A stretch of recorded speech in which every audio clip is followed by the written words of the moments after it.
अस्सलाम वालेकुम फ्रेंड्स, मैं सफदर खान कियानी। आप देख रहे हैं मेरा चैनल वॉइस ऑफ कियानी।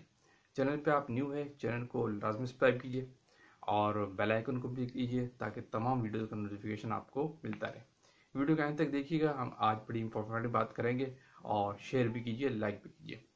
तो फ्रेंड्स, आज हम फार्मास्यूटिकल की तरफ दोबारा जाते हैं और आपको पता है कि फार्मास्यूटिकल इंडस्ट्रीज के अंदर जो भी ऑपरेशंस हो रहे होते हैं, चाहे हम क्वालिटी की बात करें, प्रोडक्शन की बात करें, इंजीनियरिंग की बात करें और डिस्पैच की बात करें, जिस भी एरिया की बात करें, उन तमाम एरिया के अंदर एक बेस्ट प्रैक्टिसेस, एक सिस्टम और एक गाइडलाइंस मौजूद होती है।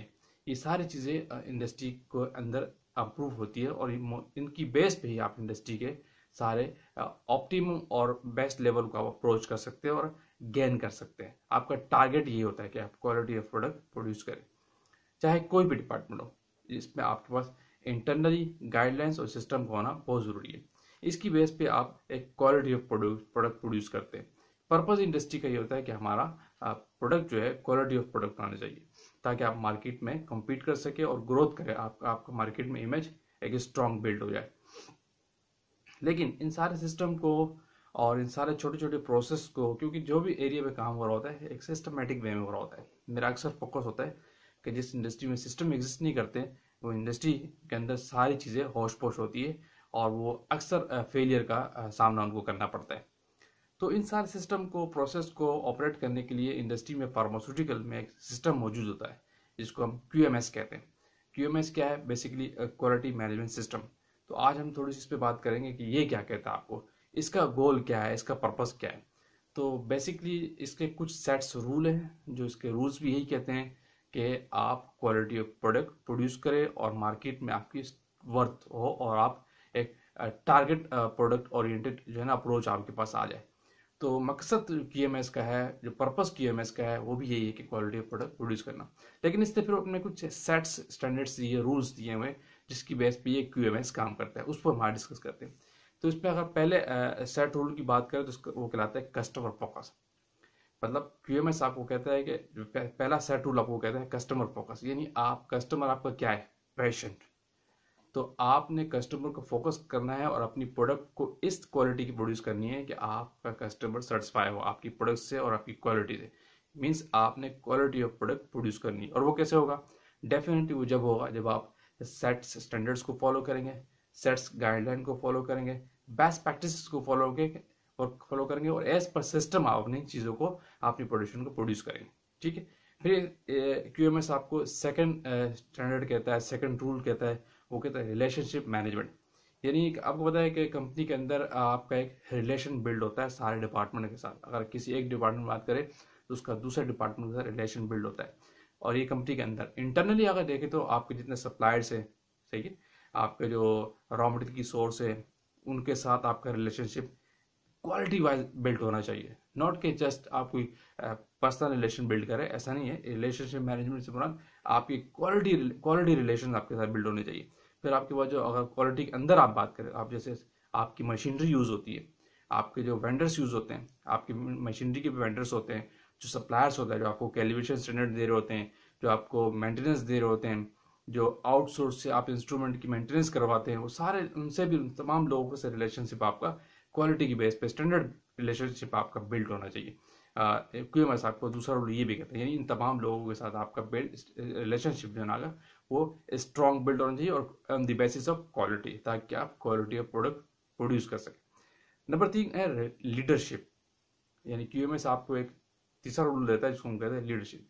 यानी आप किस इंडस्ट्री के अंदर, जो अगर डिपार्टमेंटल वाइज बात करें तो आपके पास लीडरशिप होनी चाहिए। यानी आप लोगों को इस तरह लेके चलें और लोगों का माइंडसेट और उनको इस तरह ट्रेन किया जाए, उनको इस तरह सिस्टमेटिक वे में रखा जाए कि आप उनसे, उनका गोल यही होना चाहिए कि हम अपनी कंपनी को एक टारगेट पॉइंट पे लेके जाए और एक प्रोडक्ट ओरिएंटेड जो है ना, आपकी सारे आइटम्स और चीज़ें आपके पास मार्केट में आनी चाहिए। यानी आपकी प्रोडक्ट का क्वालिटी स्टैंडर्ड अप्रूव होना चाहिए। लीडरशिप लोगों के लिए, लीडरशिप में ही आता है कि ऐसा नहीं कि अगर क्वालिटी के बात करें, प्रोडक्शन की बात करें, आपके पास हर तरह के लोग होते हैं, हर तरह की टीम आपके पास होती है।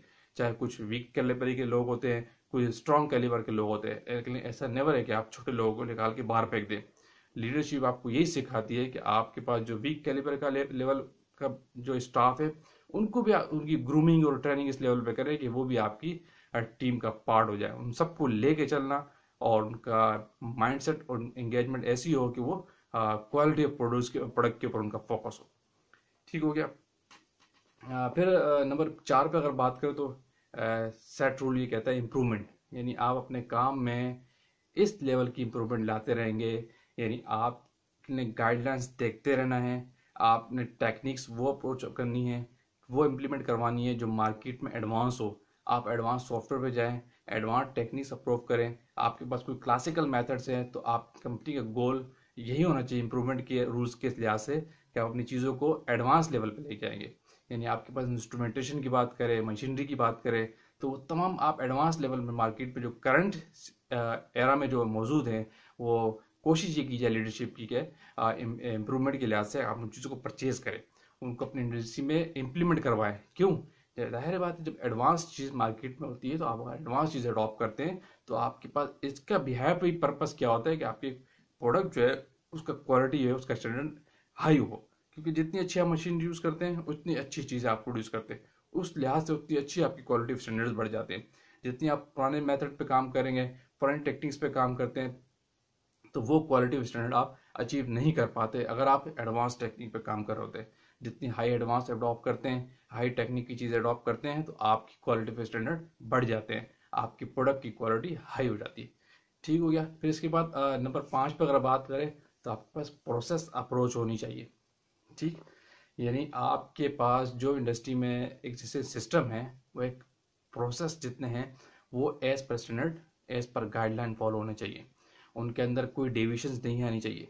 जो कोई भी सिस्टम आप करें एज पर प्रोसेस करें, उनके पास एक प्रोसेस एग्जिस्ट हो आपके पास, यानी बगैर प्रोसेस के कोई इम्प्लीमेंटेशन, कोई एक्टिविटीज आप ऑपरेट न करें। क्योंकि कोई भी काम अगर आप कर रहे हैं आपके प्रोसेस नहीं है, उस प्रोसेस को आप वैलिडेट नहीं करते हैं तो वो अप्रोच नहीं है। फॉर एग्जांपल आपके पास मैन्युफैक्चरिंग का प्रोसेस है, मेथड वैलिडेशन है, प्रोसेस वैलिडेशन है, ये सारी चीज़ें आपके पास होनी चाहिए। इनके बगैर आप काम न करें क्योंकि ये चीज़ें भी आपकी इंडस्ट्री की क्वालिटी जो है, प्रोडक्ट की क्वालिटी है इंक्रीज करते हैं और आपको क्वालिटी ऑफ प्रोड्यूस देर होते हैं। मकसद पर्पस जो है ना, ऑब्जेक्टिव जो है ना क्यूएमएस का यही होता है कि आपको क्वालिटी ऑफ प्रोडक्ट प्रोड्यूस करना। ये पैसे सेट इसीलिए दिए गए।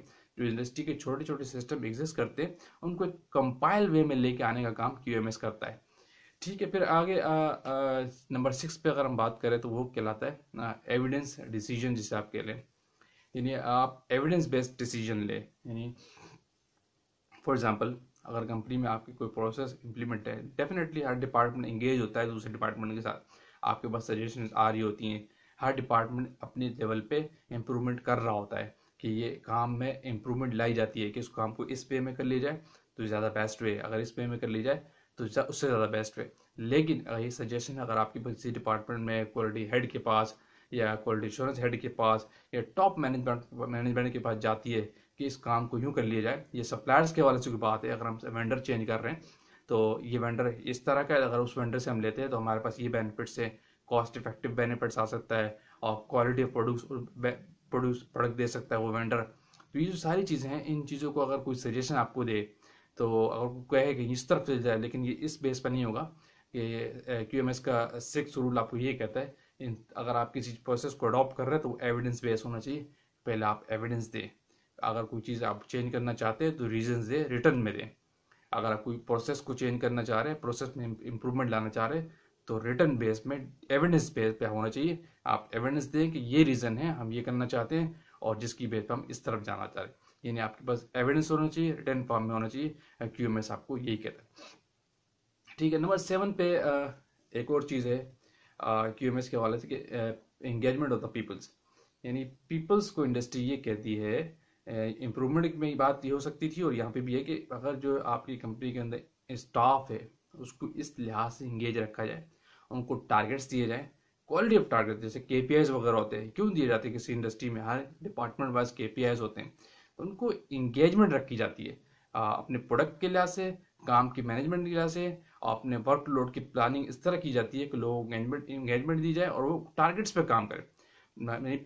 पीपल्स को टारगेट्स दे दी जाए क्वालिटी स्टैंडर्ड्स को अप्रोच करने के लिए। फॉर एग्जांपल कह दिया कि इस साल हमारा टारगेट ये है और हम इस बेसिस पे जा रहे हैं और इस क्वालिटी ऑफ बैच को प्रोड्यूस करेंगे और साथ में हम डेवलपमेंट के काम ये कर रहे हैं। अगर रूटीन प्रोडक्ट आपके पास चल रही है, लेकिन उसके साथ अगर आप अपने टीम को इंगेज रखने के लिए, मैनेजमेंट को इंगेज करने के लिए टारगेट ओरिएंटेड काम देते हैं, फॉर एग्जांपल जो न्यू डेवलपमेंट के काम होते हैं, तो इससे पीपल्स की इंगेजमेंट जो बढ़ती है और वो नए टारगेट्स पे काम कर रहे होते हैं। पर्पस क्या है? क्वालिटी प्रोडक्ट प्रोड्यूस करना, नई डेवलपमेंट की तरफ जाना। तो ये इस सेक्शन के अंदर आता है। अपने स्टाफ की ट्रेनिंग, वो भी इसी कैटेगरी में आ जाएगी कि अपने स्टाफ को इस लिहाज से ट्रेन करना, उनकी सर्टिफिकेशन लेना, आउटसोर्सिंग को ट्रेनिंग दिलवाना, ये सारी इंप्रूवमेंट की कैटेगरी में आ जाएगा। तो फ्रेंड्स, ये QMS कहलाता है, क्वालिटी मैनेजमेंट सिस्टम। आपको ये कहता है कि आपकी इंडस्ट्री के अंदर समराइज करें जितने सिस्टम बेस्ट प्रैक्टिस एग्जिस्ट करती है, उनको चलाने के लिए QMS आपको कुछ सेट रूल देता है, 6 से 7 8 रूल देता है। उसकी बेस पे ये जो रूल्स हैं आपको फॉलो करने पड़ते हैं और जिसकी बेस पे आप अपनी प्रोडक्ट को इम्प्रूव कर सकते हैं। तो ये कहलाता है QMS।